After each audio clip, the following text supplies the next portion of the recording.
My stomach dropped so fast I thought I'd be sick right there on the sheets we'd picked out together at Target 5 years earlier. I sat up, heart hammering against my ribs, and stared at the message until the letters blurred. Sarah was asleep on the couch downstairs. She'd come in quiet, kissed my cheek, said her muscles were sore from class. I'd believed her because I always believed her. I didn't sleep again that night. The next days were torture in slow motion. I started noticing everything I'd trained myself not to notice, the way she angled her phone away when we watched Netflix, the new passcode I didn't know, how she showered the second she got home instead of collapsing into my arms like she used to. Little paper cuts on the trust we'd built over 11 years. I told myself it was nothing. I told myself I was paranoid. I told myself marriages go through dry spells and people get distant, and maybe she was depressed and I was the asshole for even thinking it. But the message sat in my head like a splinter. Friday I pretended to leave for work, then circled back and waited in the car down the block. She left the house at 10:07 a.m. wearing the sundress I bought her for our anniversary, the one she said made her feel pretty. She drove to the Marriott by the highway. I watched her walk through the sliding doors, hair swinging, smiling at someone I couldn't see yet see. I stayed in the parking lot until my hands stopped shaking enough to drive home. That night I opened her laptop while she was in the bath. The messages with Mark, her spin instructor, the one with the man bun and the easy laugh, went back 7 months.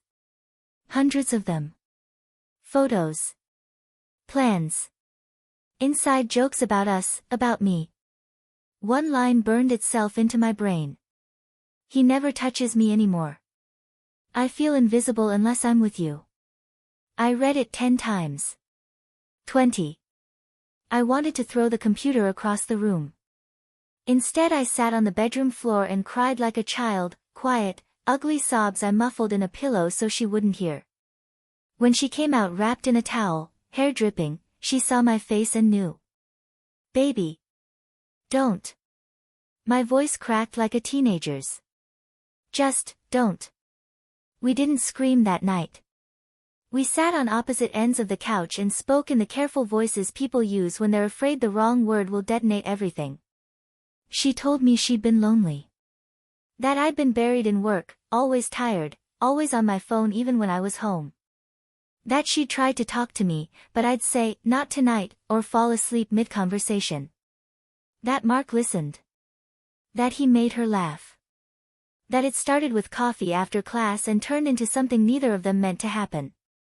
I listened until I couldn't breathe. Then I asked the only question that mattered. Do you love him? She cried harder. I don't know. I love you. I forgot what it felt like to be wanted. I moved into the guest room.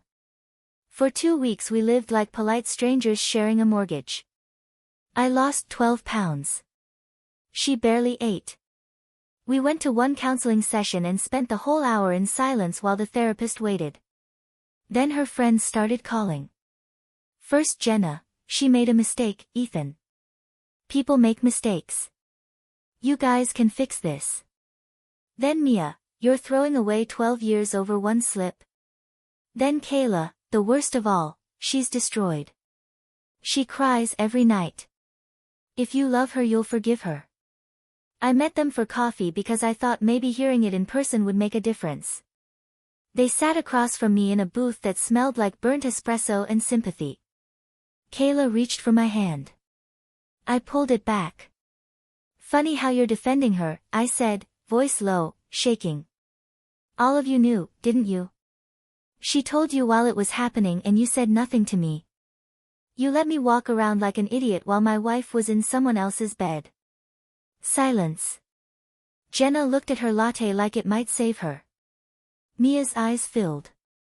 So don't sit here, I went on, and tell me what love looks like. You watched her lie to my face for months and called it friendship. That's not loyalty.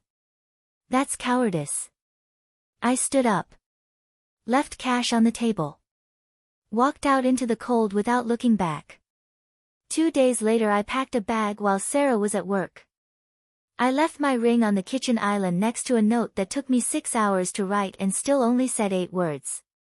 I deserved someone who chose me every day. I didn't slam the door. I closed it softly, the way you do when you're leaving a hospital room and you're not sure the person inside is going to make it.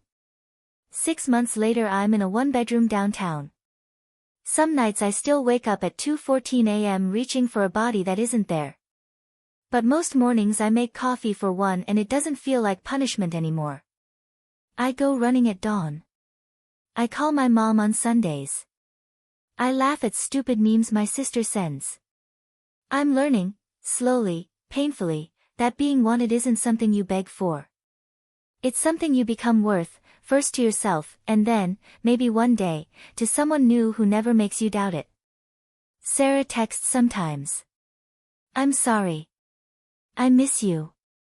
I read them, thumb hovering, then slide the phone away. Some wounds don't need reopening to prove they were real.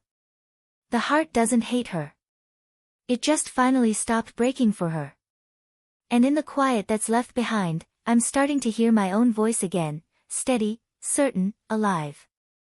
That's the part no one warns you about. Surviving betrayal can feel like waking up in your own life for the very first time. It hurts like hell. But damn if it isn't beautiful too.